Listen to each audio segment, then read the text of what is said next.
राहु देव और शनि देव महाराज की जय हो। मित्रों, जब भी कभी राहु देव की चर्चा होती है तो हमारे मन में बहुत नकारात्मक विचार आना शुरू होते हैं।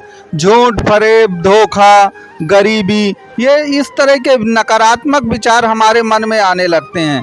लेकिन मैं आपको बता दूं कि ये जो विचार है ना, आपके नकारात्मक विचार, वो ठीक नहीं हैं। भाई, राहु हमको क्या बताते हैं? राहु आपको केवल इतना बताते हैं कि चाहे कोई व्यक्ति कितना भी चालाक क्यों ना हो, वह आपको धोखा नहीं दे पाएगा। क्योंकि समुद्र मंथन के समय देवता जो थे वो सारा अमृत स्वयं चट कर जाना चाहते थे, पी जाना चाहते थे। लेकिन राहु देव ने ये बता दिया कि तुम्हारी होशियारी बिल्कुल भी नहीं चलेगी। ये इसके सिवा राहु देव ये आपको बताते हैं कि आप अपने लक्ष्य के प्रति कितना समर्पण करते हैं और कितना ज़्यादा जोखिम उठा सकते हैं। बस तो लक्ष्य का समर्पण, जोखिम और कोई दूसरा आपको चीट न कर पाए, इन लक्षणों से ओत प्रोत आपके राहु देव महाराज हैं। लेकिन आपको तो जानते हैं ना, हर काम किस्मत से होता है। अगर राहु देव महाराज ने इतने बड़े कार्य किए हैं कि कुल मिला के उन्होंने देवताओं की लाइन में लगकर अमृत का पान कर लिया है, तो वह भी किस्मत के बिना संभव नहीं था। और आपको मालूम है कि आपकी कुंडली में किस्मत का स्वामी कौन होता है? शनिदेव महाराज होते हैं। तो यदि शनिदेव का साथ आपके साथ है तो याद रखिए, राहु का हाथ भी सदैव आपके साथ रहेगा।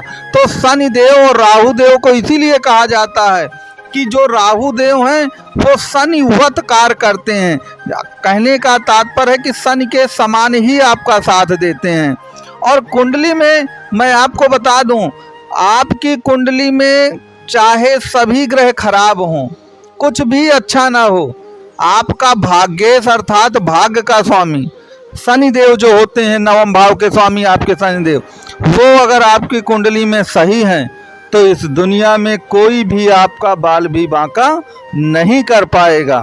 तो अगर आप मिथुन राशि के हैं, मिथुन लग्न के हैं, तो आपको पूरा का पूरा जो फोकस है वो किस पर करना है? वो करना है आपको शनिदेव महाराज पर और राहु देव महाराज पर।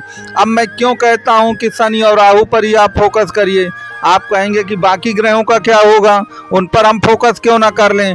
तो एक बात याद रखिएगा कि आपकी नवम भाव पर कुंभ राशि आती है और भाग्य भाव यहीं पे आता है।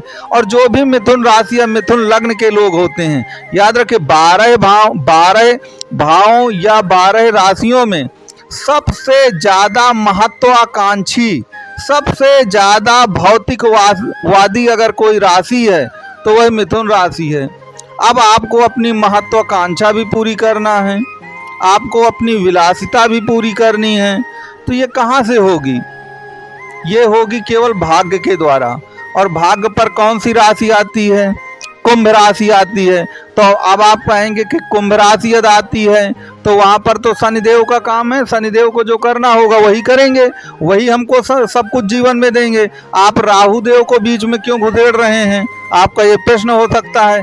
लेकिन याद रखिएगा, जीवन में जो भी बहुत बड़ी एम्बिशन होती हैं, बहुत बड़ा महान टारगेट होता है, वह महान और बड़े टारगेट बिना राहु के पूरे नहीं हो सकते। क्योंकि राहु ही वो सपने दिखाता है, राहु ही वो आपके अंदर करेज पैदा करता है, राहु ही वो जोखिम उठाने की क्षमता रखता है, अन्य कोई ग्रह कर भी नहीं सकता है। और जो कुंभ राशि आपके नवम भाव पर आती है, अगर आप काल पुरुष की कुंडली को देखें तो आपको बात ज़्यादा समझ में आएगी। और यहाँ पर मैं ज्योतिष का एक सूत्र आपको बता दूं, आप किसी भी भाव पर विचार करिए अपनी कुंडली में, तो काल पुरुष की कुंडली को पहले अपने दिमाग में ज़रूर रखिए। अब कुछ लोग पूछ सकते हैं कि काल पुरुष की कुंडली क्या होती है। देखिए, आप एक छोटा सा उदाहरण ये ले लीजिए कि कोई भी कुंडली जो इस दुनिया की प्रथम कुंडली थी और मेष लग्न से बनी थी, 1 नंबर से, जैसे आपकी मिथुन राशि या लग्न है तो वह 3 नंबर से कुंडली चालू होती है, लग्न में 3 नंबर लिखा होता है राशि में। उसी तरह जो काल पुरुष की कुंडली होगी वह हमेशा मेष लग्न से चालू होगी। तो अगर मेष लग्न की कुंडली है तो 11वां भाव कहे का आता है? कुंभ राशि 11वें भाव पर आएगी। और 11वां भाव आपकी इच्छाओं की पूर्ति का होता है, आपकी इनकम का होता है। तो भाई इच्छाओं की पूर्ति किसकी? जो आप चाहते हैं। मिथुन राशि की इच्छाएं आसमान से भी ज़्यादा ऊंची होती हैं।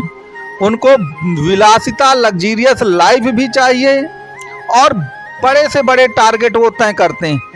तो इन टारगेट को कौन पूरा करेगा? या तो शनि पूरा करेंगे या राहु पूरा करेंगे। अब राहु कैसे पूरा करेंगे? तो याद रखिएगा कि जो कुंभ राशि है, शनि उसको अपनी ही राशि मान लेता है। अब आप कहेंगे कि शनि अपनी राशि तो है ही, राहु अपनी राशि इसको क्या मानता है? क्योंकि यह शनि की सबसे फेवरेट राशि है। शनि की सबसे फेवरेट राशि है। शनि जो हैं मकर राशि के भी स्वामी हैं, लेकिन उनकी फेवरेट राशि कुंभ ही आती है, जो आपकी नवम भाव की राशि है। दूसरा जो इसमें सबसे बड़ी बात समझने लायक है आपकी, कि जो राहु देव हैं वह कुंभ राशि को अपनी ही राशि मानते हैं। क्योंकि ये जो राशि है और जिन नक्षत्रों से मिलकर बनी है, तो ये शतभिषा नक्षत्र के चारों चरण आ जाते हैं इस राशि पर। और आपको मालूम हो कि राशियां तो नक्षत्रों से मिलकर बनी हैं, और राहु के पास कोई राशि नहीं है, राहु के पास सिर्फ नक्षत्र हैं।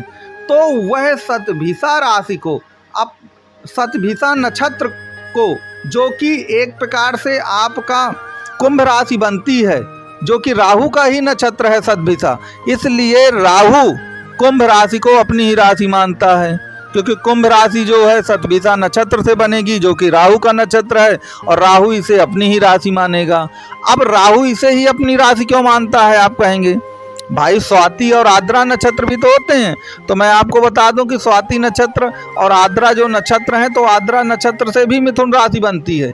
इसीलिए मैंने कहा है कि मिथुन राशि पर सबसे ज़्यादा प्रभाव जो होगा, सबसे ज़्यादा, वह आपके राहु का होगा। बिना राहु की मदद के आप जीवन में कुछ नहीं कर पाएंगे। इसलिए राहु का साथ, आपके साथ उसका हाथ जरूर होना चाहिए। तो राहु और शनि मिल करके ही आपके जीवन को धन्य बनाएंगे। इसलिए आप कभी भी नकारात्मक विचार मन में मत लाइए राहु और शनि के लिए। और कुंडली में देखिए कि ये कहाँ बैठे हैं राहु और शनि। जहाँ पर बैठे हो ना, तो याद रखिए उसी भाव के कार्य करना शुरू करिए, उस भाव को एक्टिवेट करिए। याद रखिए जीवन में उन ऊंचाइयों तक आप पहुंचेंगे जहां तक शायद आपने कभी सोचा भी ना होगा। तो आप कुंडली में देखिए, मुझे कमेंट बॉक्स में बताइएगा कि राहु और शनि आपकी कुंडली में कहां बैठे हैं, और आप उस भाव के कार्यों को करना शुरू करिए। निश्चित तौर पर आपको सफलता मिलेगी।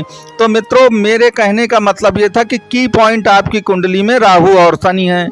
अब आपको अगर ये वीडियो अच्छा लगा हो तो आप वीडियो को लाइक, शेयर और सब्सक्राइब जरूर करिएगा। और कुंडली से संबंधित आपका कोई भी प्रश्न है तो नंबर दिया गया है, आप इसमें कॉल कर सकते हैं।